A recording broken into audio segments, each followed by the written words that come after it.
નવરાત્રી નવરાત્રી નવરાત્રી. સ્વરા, તને ખબર છે નવરાત્રી 9 જ દિવસ કેમ હોય? બહુ જ સિમ્પલ સ્ટોરી છે આની પાછળ. મહિષાસુર કરીને એક બહુ મોટો રાક્ષસ હતો. એને પૃથ્વી પર દેવલોકમાં બધાને જ બહુ જ હેરાન કર્યા. એટલા બધા હેરાન કર્યા કે બધા એનાથી ત્રાસી ગયા. હવે એ રાક્ષસ પાસે એક વરદાન હતું કે કોઈ પણ નર કે કોઈ પણ પ્રભુ એટલે ભગવાન એને મારી ના શકે. એને કદાચ અંડર એસ્ટિમેટ કર્યું હશે કે કોઈ ફિમેલ તો ક્યારે એની સામે આવવાની જ નથી. દેવોએ આનો ફાયદો ઉઠાવ્યો. તો બ્રહ્મા, વિષ્ણુ, મહેશ, દેવતા બધા ભેગા થઈ ગયા અને બધા સાથે મળીને એક સ્ત્રીનું સર્જન કર્યું, એક નારીનું સર્જન કર્યું, શક્તિના સ્વરૂપનું સર્જન કર્યું. અને એ સર્જન એટલે માં દુર્ગા. અને એને 10 હાથ આપ્યા, 10 હેન્ડ્સ બોલ.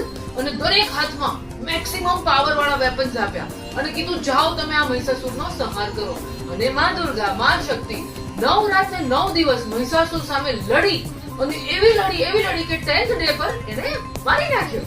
અને જ્યારે મરી ગયો ત્યારે આખી દુનિયાએ એને ઉત્સવ તરીકે ઉજવ્યો. તો 9 દિવસ ને 9 રાતનો આ ઉત્સવ એટલે નવરાત્રી.